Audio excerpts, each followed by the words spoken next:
Well, there's an organisation in Boston which is becoming very, very popular. It's called Cumann the Gaeilge in Boston.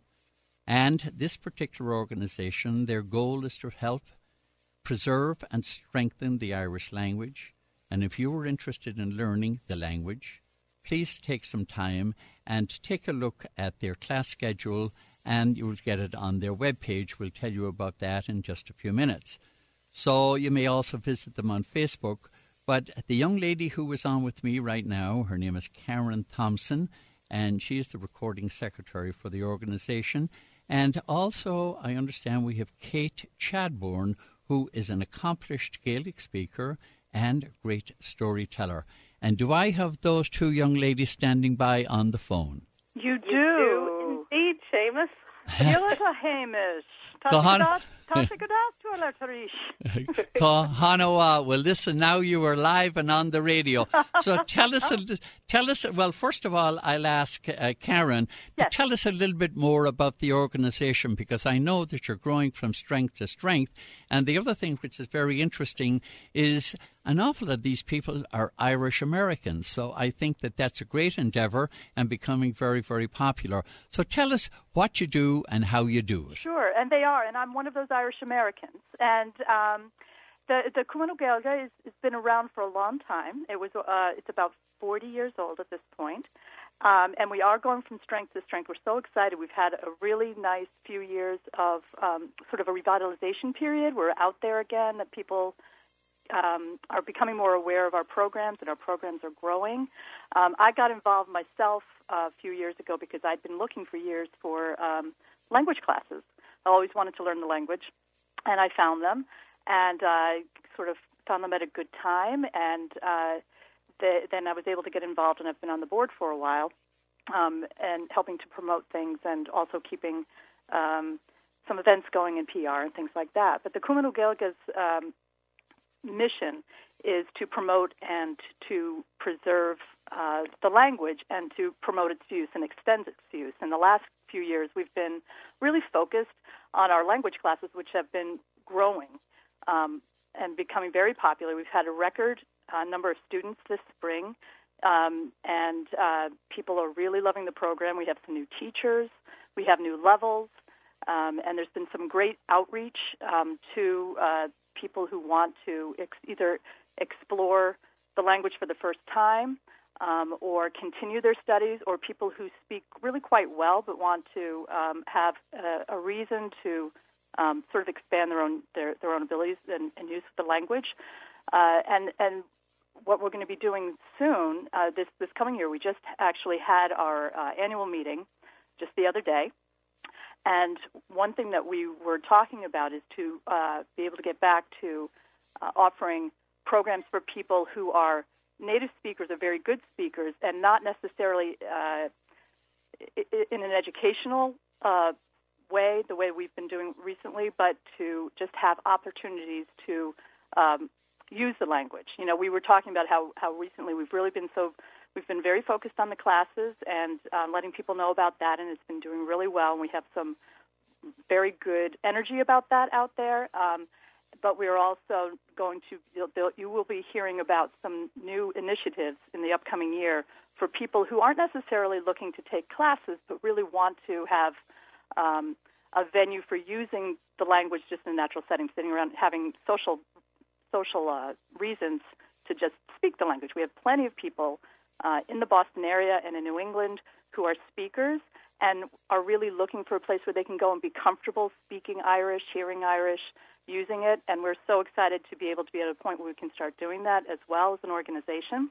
And another thing that we do is just some cultural, we do cultural programs. And this is why we have Kate here today. We're so excited about what is going to be taking place this Saturday.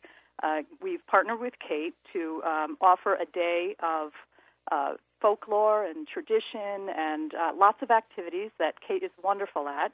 And that's why she's on the phone with me as well, so that she can tell you about those programs. But well, Kate, you're no stranger here to us, and I'm very familiar with your work. I've seen you firsthand in action, and you're a sight not to be missed. So tell me, what do you have in store now for this particular one where you're partnering with Cumann na Gael? Well, thank you so much, Seamus, and thank you too, Karen. I'm just delighted. So next Saturday the 16th, we're having 2 workshops at the Irish Cultural Centre. And in the morning, the workshop is all about La Bealtaine. So it's all about May Day. And I want to say, too, that there will be some Irish language woven in, but people without any Irish, without very much Irish, or people with a lot of Irish, everybody is welcome. And also all ages, really. We've kind of opened it up to ages 10 and above. So, if you're a young one, you can come along with your parent and participate, and there will be activities that are going to engage all different levels. So the morning is about May Day, and we'll be looking at a lot of the delicious customs and traditions. There'll be an opportunity to sing and to speak and to tell stories and perhaps to dance a little bit and to participate in those traditions, because May Day, as I know you know, Seamus, the store, is all about the beginning of summer. And it's like the most auspicious, sensuous, exciting, alive season. So that's the morning. In the afternoon, we're looking at Nadini Maya, the good folk, the fairies. And we'll be, again, participating with some songs, some stories, some art making, a chance, in fact, in the afternoon to do a little bit of acting. Nothing strenuous and nothing that requires any kind of talent at all. We'll just horse around, really, and dig into the traditions around the fairies. And the reason I paired those is because right now we are at a time which, in Irish tradition, regards the fairies as being on the move and very active.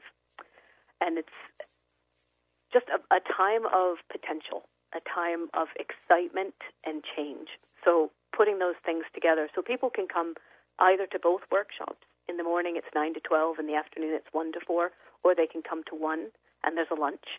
And it's just going to be like a lovely, loving kind of day, our favorite kind of day.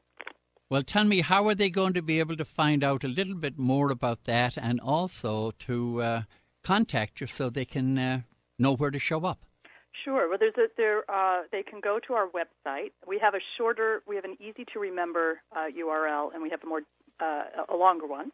So the easy-to-remember URL is cnagboston.com, and that's cnagboston.com. They can also go to www.cumannagaeilge.org, and that's spelled, you have to take out your pencils, but it's CUMANN-GAEILGE.org. And if you go there, you will find the information page. You can register and pay online, which we highly recommend. You can find out more information. You can send, an email to us if there's any questions that you have that you can't find the information for on the page. And if you need to, you can register at the door. We're having at the door registrations as long as there's space available, but we'll only be taking cash and check at the door. You can pay online ahead of time and make sure that your space is set there. And let's see, you also, if you look at the Irish Immigrant tomorrow, we'll have a nice ad featuring Kate's lovely face, nice and prominently. Dave did a nice job putting that together. So I'm trying to think if there's any other places. We had a nice article, actually, that ran in the Irish Immigrant last week as well. So if you have last week's copy, take a look. You'll get a nice full write-up of what's coming up.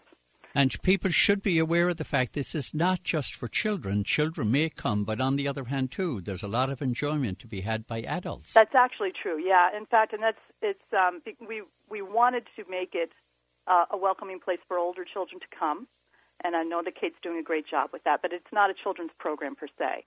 So I think right now most people who are registered are adults. There are some children coming, though, so it should be a nice mix, Kate, by the way. I haven't talked to you recently about that. So glad. Yeah, I know, me too. So glad. Yeah, so it should be really a lot of fun. And that's a very Irish way of doing things, I think, is to be inclusive. I think so. Falcha. Yeah. Well, our two guests... So what we want to emphasize is fun, honestly. Access to some really delicious, juicy, authentic tradition, but mainly the emphasis is on fun and participating in the language and the traditions. It was delight.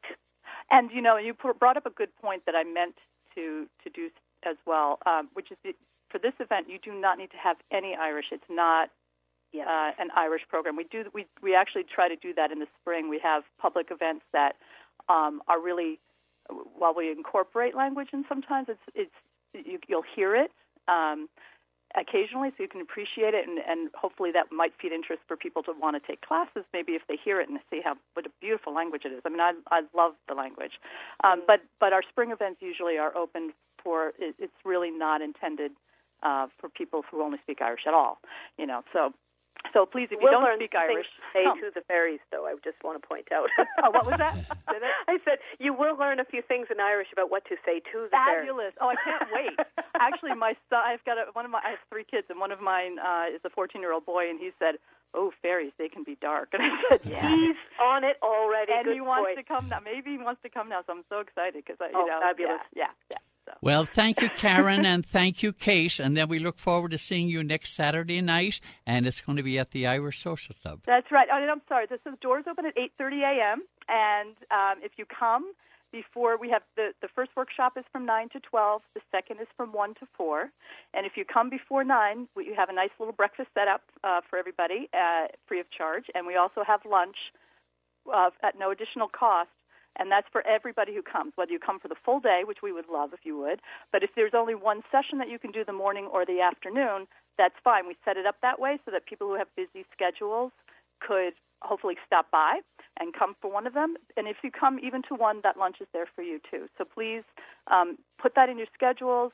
Plan on taking advantage of this beautiful weather and time of year that we have, and come by for one or both sessions with Kate and enjoy the grounds at the Irish Cultural Center, which is where this is taking place.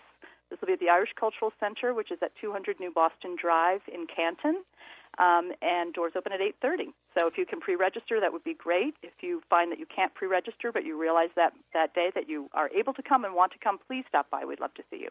Well, I'll play you out with the great Phil Coulter doing Take Me Home, because that's what you're going to do, is bring those people home. Thank you. Thank you, Seamus. Thank you, Seamus. Thank you so much. Pleasure. What a pleasure. Slán. Slán go bhfuil.